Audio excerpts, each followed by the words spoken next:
Good morning बच्चों.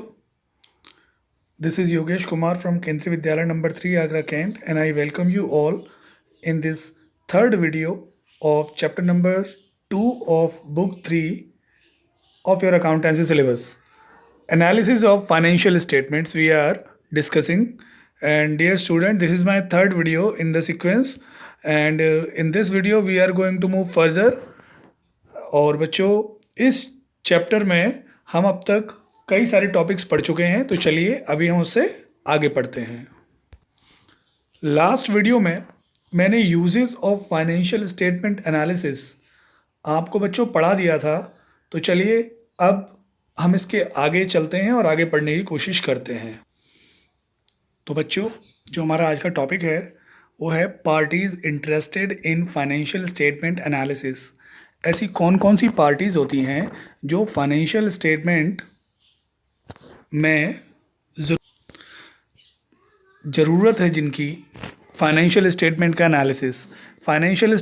Analysis करने से उनके लिए हेल्प होती है. तो बच्चों आइए अब हम एक एक करके उनके बारे में पढ़ते हैं. पहला जो पार्टी है वो है बच्चों मैनेजमेंट. मैनेजमेंट का मतलब क्या होता है?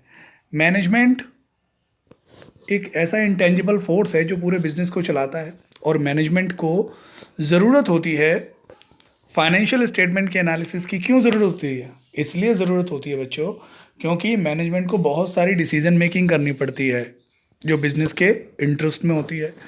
अब मैनेजमेंट वो डिसीजन मेकिंग तब कर पाएगा जब उसे बिज़नेस के बारे में सही क्लियर पिक्चर पता हो. तो ये जो क्लियर पिक्चर पता होना, इसके लिए ही हमें फाइनेंशियल स्टेटमेंट के एनालिसिस की ज़रूरत पड़ती है. बिज़नेस को कंट्रोल करके रखना और time to time self evaluation करते रहना कि हम जो पॉलिसीज़ यूज़ कर रहे हैं as management in our business, वो पॉलिसीज़ प्रॉपरली वर्क कर रही हैं. Are these policies fruitful to the business और नॉट, और do we need some kind of modifications in the same. तो बेटा ये जो मैनेजमेंट है उसके लिए फाइनेंशियल स्टेटमेंट्स का एनालिसिस करना इसलिए ज़रूरी होता है. ठीक है. इसके बाद जो अगला पॉइंट है वो है एम्प्लॉयज़ एंड ट्रेड यूनियंस.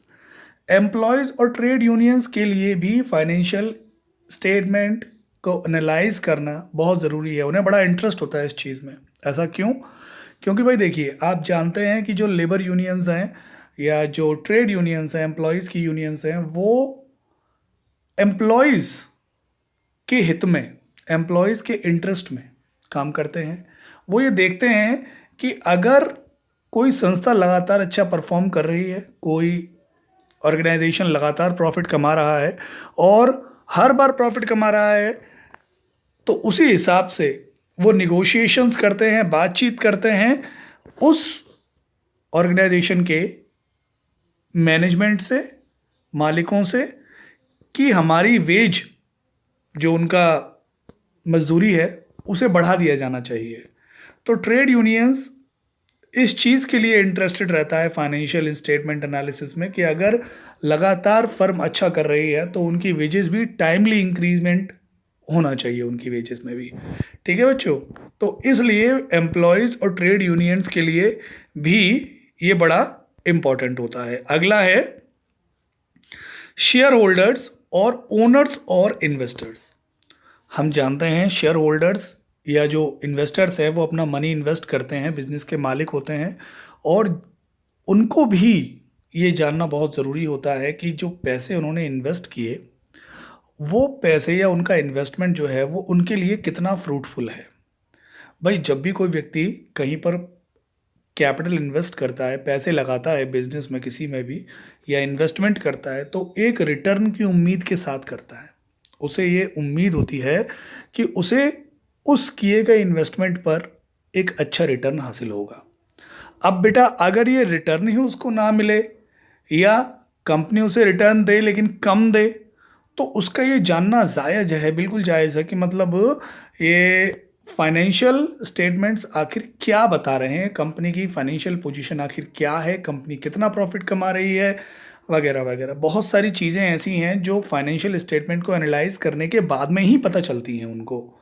तो इसीलिए वो ये जानना चाहते हैं कि आखिर कितना डिविडेंड उनको मिलने वाला है, कितना कंपनी रिटर्न उनको देने वाली है, और कंपनी कितना अमाउंट अपने पास रिटेन्ड अर्निंग्स में रखने वाली है।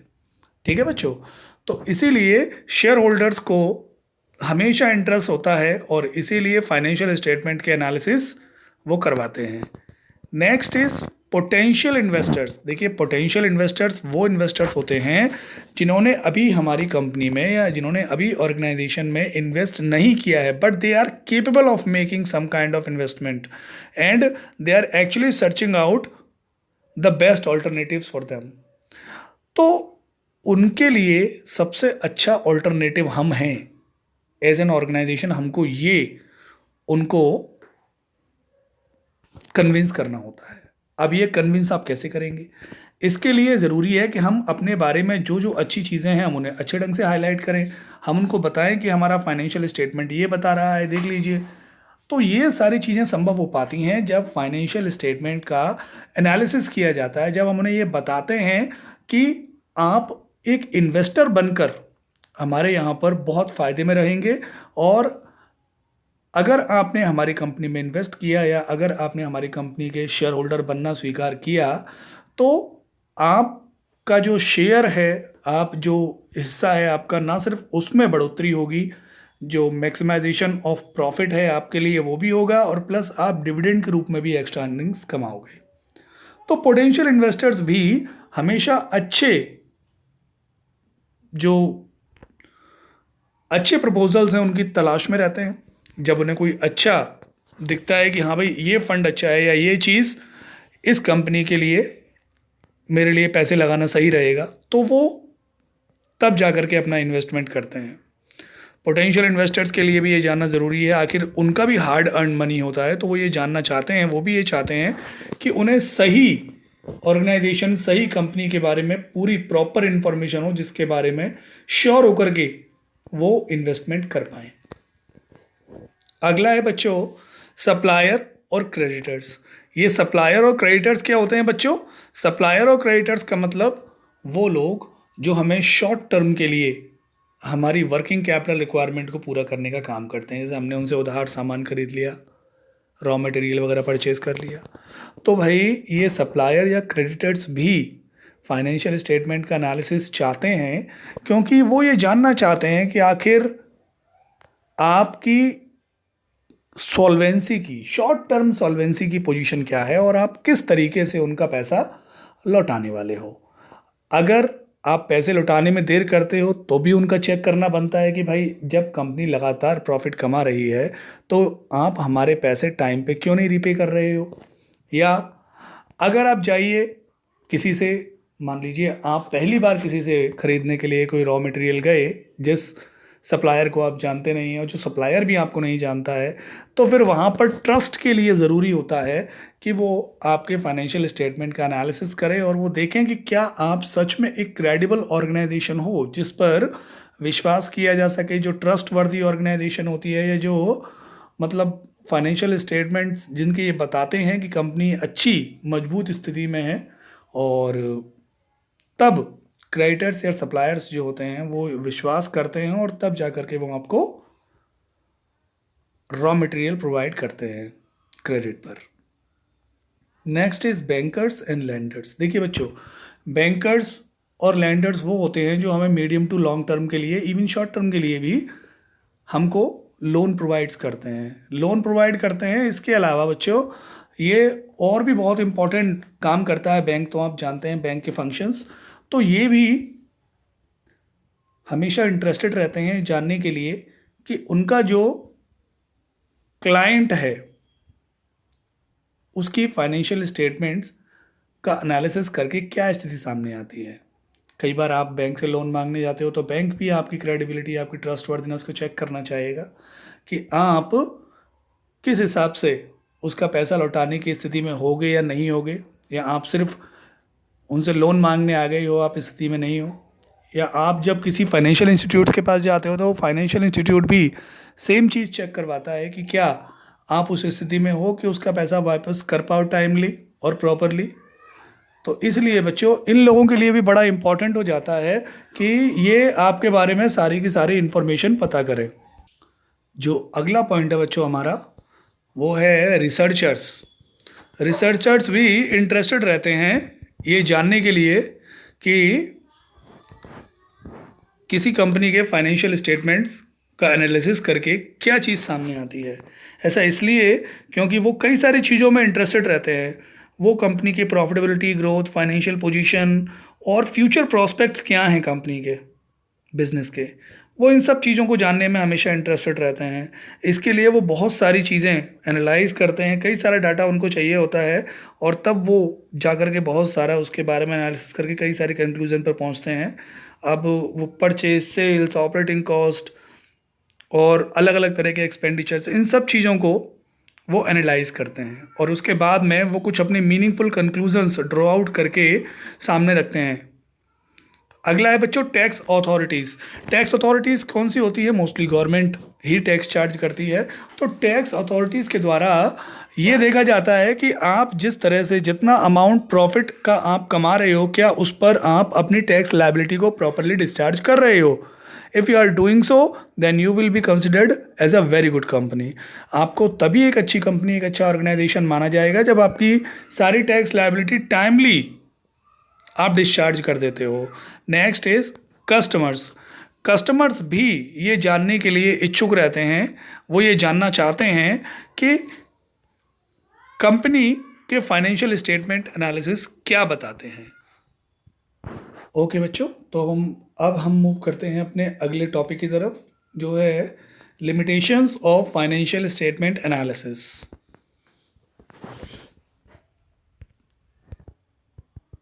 तो बच्चों पहला जो पॉइंट है वो है हिस्टोरिकल एनालिसिस। हिस्टोरिकल एनालिसिस क्या होता है? हिस्टोरिकल एनालिसिस एक बहुत बड़ी कमी है इसकी। देखिए अब तक फाइनेंशियल स्टेटमेंट एनालिसिस की सारी अच्छी अच्छी बातों के बारे में जाना और देखा हमने कितना इम्पोर्टेंट है, किस किस के लिए कितना कितना इम्पोर्टेंट है ये जो टॉपिक है। लेकिन अब सारी चीज़ें अच्छी अच्छी ही नहीं हो सकती, कुछ कमियां भी होती हैं। उसी तरह फाइनेंशियल स्टेटमेंट एनालिसिस की कमियों में जो सबसे पहली कमी यहाँ पर डिस्कस की गई है वो है हिस्टोरिकल एनालिसिस। देखिए बच्चों, ये जो हम फाइनेंशियल स्टेटमेंट का एनालिसिस करते हैं, ये फाइनेंशियल स्टेटमेंट्स पास्ट परफॉर्मेंसेस को डेपिक्ट करते हैं। अब पास्ट परफॉर्मेंस को डेपिक्ट करने के बाद आप उसका एनालिसिस कर रहे हो, जबकि जो शेयर होल्डर हैं, इन्वेस्टर हैं या जो पोटेंशियल इन्वेस्टर्स हैं, वो ज़्यादातर यकीन रखते हैं इस चीज़ को जानने में कि कंपनी भविष्य में कैसा करेगी। तो उनका फ्यूचर प्रोस्पेक्ट के बारे में उनका ज़्यादा वो रहता है जानने की इच्छा, जबकि ये होता है कि हिस्टोरिकल एनालिसिस। अब हिस्ट्री के एनालिसिस के आधार पर आप सिर्फ ये एक गैस कर सकते हो कि हाँ जी, अगर लगातार एक कंपनी इस तरीके से परफॉर्म करती आ रही है प्रीवियस ईयर्स में, तो वो आगे ऐसा कर सकती है। तो एक बहुत बड़ा कह लीजिए गैम्बल टाइप का हो गया है आप जो फोरकास्टिंग कर रहे हो, ठीक है। तो इसीलिए हिस्टोरिकल एनालिसिस होता है करेक्ट। हो सकता है पिछले वाला कुछ और रहा हो और अगले बार कुछ अलग ही हो जाए, ठीक है, जो आपने प्रेडिक्ट ना किया हो। तो बेटा इस चीज़ से तो हमेशा ये सफ़र करता ही है। दूसरा जो इसकी प्रॉब्लम है, दूसरी लिमिटेशन है इग्नोर्स प्राइस लेवल चेंजेस। देखिए समय के साथ साथ प्राइस लेवल में चेंज आता रहता है। अगर आप 2010 के डाटा को 2020 के डाटा से एक कंपनी के कंपेयर करोगे तो आप देखेंगे कि वॉल्यूम सिग्निफिकेंटली बढ़ गए होंगे। एक कंपनी 2010 में भी काम कर रही हो, मान लो वही कंपनी 2020 में भी काम कर रही है, तो हम देखेंगे सेल्स या रेवेन्यू जो है वो बहुत ज़्यादा बढ़ गया होगा पहले की तुलना में। लेकिन क्या प्राइस लेवल सेम रहा? तो प्राइस लेवल भी तो बढ़ गया होगा। तो क्योंकि प्राइस लेवल बढ़ गया और प्राइस लेवल और बेटा मनी की परचेजिंग पावर, इन दोनों का रिश्ता इन दोनों का जो आपस में रिलेशन होता है वो होता है इन्वर्स रिलेशन। जैसे ही प्राइस लेवल बढ़ते हैं तो मनी की परचेजिंग पावर जो है बच्चों वो कम हो जाती है। तो इसलिए सिर्फ फाइनेंशियल स्टेटमेंट को एनालाइज करके आप पूरा प्रॉपर कह लीजिए जो समरी है वो नहीं प्राप्त कर सकते। सिर्फ आप नंबर्स को देख करके ये डिसाइड नहीं कर सकते कि सच में अगर जो ग्रोथ हुई है तो वो इतनी वो रियल में है भी या नहीं। क्योंकि अगर प्राइस लेवल बढ़ गए होंगे तो वो किसी काम का नहीं है, फिर आपका जो ग्रोथ हुई है वो असल में उतनी नहीं होती। तो क्योंकि प्राइस लेवल चेंजेस हम देख नहीं पाते इसमें, इसलिए ये फाइनेंशियल स्टेटमेंट एनालिसिस की एक बहुत बड़ी लिमिटेशन है। नेक्स्ट है बच्चों क्वालिटेटिव एस्पेक्ट इग्नोर्ड। हम बात करते हैं फाइनेंशियल स्टेटमेंट्स की, यानी कि नंबर्स की, यानी जो क्वांटिटीज हैं हमको केवल वो दिखती हैं। हम फाइनेंशियल स्टेटमेंट्स में देखते हैं कि इतना प्रॉफिट हो गया, हम देखते हैं कंपनी की जो प्रेजेंट पोजीशन है वो ये है, लेकिन हम कभी ये नहीं देख पाते कि कंपनी के मैनेजमेंट की क्वालिटी कैसी है, या कंपनी की स्टाफ जो काम करता है उसकी क्वालिटी कैसी है, कंपनी का पब्लिक रिलेशंस कैसे हैं, लोगों के साथ में रिलेशंस कैसे हैं। ये सारी चीज़ें इग्नोर कर दी जाती हैं फाइनेंशियल स्टेटमेंट्स के द्वारा। तो बेटा फाइनेंशियल स्टेटमेंट का जो एनालिसिस होता है उसमें भी इन चीज़ों की कोई जगह नहीं होती। हम सिर्फ क्वांटिटी पर ही फोकस करते रह जाते हैं, क्वालिटी का जो एस्पेक्ट है वो इग्नोर हो जाता है इसमें। नेक्स्ट पॉइंट है बच्चों suffers from the limitation of financial statements. देखिए हम जो फाइनेंशियल स्टेटमेंट एनालिसिस करते हैं वो एनालिसिस किसका किया जाता है? सर ऑब्वियसली फाइनेंशियल स्टेटमेंट्स का ही किया जाता है। तो अगर फाइनेंशियल स्टेटमेंट सही हैं, एकदम 100% एक्यूरेट हैं, तो ही आप एकदम सही एनालिसिस कर पाओगे। वरना अगर कोई इनहेरेंट कमी इन फाइनेंशियल स्टेटमेंट्स में रही तो वही कमी ऑटोमेटिकली इन फाइनेंशियल स्टेटमेंट के एनालिसिस में भी आ जाएगी। ठीक है, तो जो सारी लिमिटेशंस फाइनेंशियल स्टेटमेंट्स की होती हैं वो ऑटोमेटिकली एनालिसिस की भी लिमिटेशंस बन जाती हैं बच्चों। ठीक है, आई होप आपको ये वाला पॉइंट क्लियर हो गया होगा कि लिमिटेशंस जो फाइनेंशियल स्टेटमेंट्स में हैं, क्योंकि हम फाइनेंशियल स्टेटमेंट्स को ही एनालाइज कर रहे हैं तो वही सारी की सारी लिमिटेशंस एनालिसिस की भी बन जाएगी। नॉट फ्री फ्रॉम बायस। बच्चों ये वाला पॉइंट आप ऐसे समझिए, नॉट फ्री फ्रॉम बायस का मतलब होता है कि अब देखिए जो अकाउंटेंट है उसको ये चॉइस होती है कि वो कोई भी ऑल्टरनेटिव मेथड यूज़ कर सकता है, चाहे वो इन्वेंट्री वैल्यूएशन का हो, चाहे वो डेप्रिसिएशन लगाने का हो। ठीक है, तो इसलिए अगर एक साल में मान लीजिए 2019 और 2020 इन 2 ईयर का डाटा हम आपस में कंपेयर कर रहे हैं, एक ईयर में डेप्रिसिएशन लगाया गया स्ट्रेट लाइन से, अगले साल बदल करके WDV कर दिया गया, तो जो हमारे पास पिक्चर आएगी वो करेक्ट पिक्चर नहीं आएगी बच्चों फाइनेंशियल स्टेटमेंट्स की। ठीक है, तो क्योंकि चेंज हो गया, जो बेस है वो चेंज हो गया, तो इसलिए जो डिसीजन मेकिंग होगी वो प्रॉपर नहीं हो पाएगी। ठीक है, तो इस तरीके से आप कह सकते हो, क्योंकि यहाँ पर पर्सनल जजमेंट जो है अकाउंटेंट का कभी कभी वो ज़्यादा इम्पॉर्टेंट हो जाता है। जब पर्सनल जजमेंट ज़्यादा हावी रहता है तो इसीलिए हम ये कह सकते हैं कि फाइनेंशियल स्टेटमेंट्स जो हैं वो फ्री फ्रॉम बायस नहीं होते, और जब फाइनेंशियल स्टेटमेंट्स जो हैं वही बायस्ड हैं तो बेटा एनालिसिस जो है उनका वो ऑटोमेटिकली बायस्ड हो गया। ठीक है, variation in accounting practices. Accounting की प्रैक्टिस ये तो मैंने आपको अभी भी बताया ही है, अकाउंटिंग की प्रैक्टिसेस वेरी करती हैं एक जगह से दूसरी जगह, एक अकाउंटिंग ईयर से दूसरे अकाउंटिंग ईयर में। तो जब अकाउंटिंग की प्रैक्टिसेस सेम नहीं हो तो फिर इस तरह के कह लीजिए आप एनालिसिस का कोई ज़्यादा खास मीनिंगफुल कह लीजिए जो इसका इम्पैक्ट है वो हमको देखने के लिए नहीं मिल पाता। ठीक है, तो एक मीनिंगफुल कंपैरिजन हमको नहीं मिल पाएगा। ठीक है, अगला पॉइंट है बच्चों विंडो ड्रेसिंग। विंडो ड्रेसिंग का मतलब क्या होता है कि चाहे भले ही आपकी कंपनी की स्थिति कितनी भी ख़राब हो, लेकिन आप उसे दुनिया को दिखाने के लिए, सबको दिखाने के लिए, या सबकी नज़र में उसे अच्छा दिखाने के लिए ज़बरदस्ती मैनिपुलेट करके अपने बुक्स ऑफ अकाउंट्स को आप अपनी कंपनी की फाइनेंशियल पोजीशन बेटर शो करो ऑन पेपर्स, इसे कहा जाता है विंडो ड्रेसिंग। अगर फाइनेंशियल स्टेटमेंट्स विंडो ड्रेसिंग को दिखा रहे हैं तो बेटा फिर एनालिसिस जो है वो भी गलत ही पिक्चर डिपिक्ट करेगा। विंडो ड्रेसिंग एक लिमिटेशन है फाइनेंशियल स्टेटमेंट्स की, कि फाइनेंशियल स्टेटमेंट्स विंडो ड्रेसिंग की वजह से गलत पिक्चर दिखा देते हैं, तो बेटा एनालिसिस भी ऑटोमेटिकली गलत ही निकलेगा। आइडेंटिफाइज सिम्टम्स, ये एक इम्पॉर्टेंट चीज़ है। आइडेंटिफाइज सिम्टम्स का मतलब ये होता है बेटा कि ये हमको सिर्फ सिम्टम्स के बारे में बताते हैं, ये हमें सॉल्यूशन नहीं देते। फाइनेंशियल एनालिसिस सिर्फ प्रॉब्लम के सिम्टम्स बताता है आपको, कोई उसके लिए डायग्नोसिस ऑफर नहीं करता। ये सिर्फ रेमेडी को हमें खुद ढूंढना पड़ेगा, इसका क्या इलाज है, कैसे वो प्रॉब्लम को सॉर्ट आउट करना है, ये चीज़ मैनेजमेंट को खुद से डिसाइड करनी होती है, खुद से सोचनी होती है। और इस चीज़ के लिए फाइनेंशियल स्टेटमेंट एनालिसिस आपको कोई हेल्प नहीं करता। ये सिर्फ आपको कुछ सिम्टम्स के बारे में बता सकता है, यानी कि जैसे किसी को बीमारी होती है तो कुछ सिम्टम्स आने लगते हैं ना, तो अब सिम्टम्स को देख करके जब तक आप उसकी जांच करा करके ये पता ना पड़े कि भाई इसको क्या बीमारी है, तो उसको कोई भी आप दवा नहीं दे सकते किसी पेशेंट को। तो सिमिलर कंडीशन यहाँ होती है बच्चों, ये आपको सिर्फ सिम्टम्स बताता है, आपको उस प्रॉब्लम का सोल्यूशन नहीं बताता। ठीक है, तो बच्चों ये इस नोट पर मैं आपको ये तीसरी वीडियो जो है यहाँ पर इसको एंड कर रहा हूँ।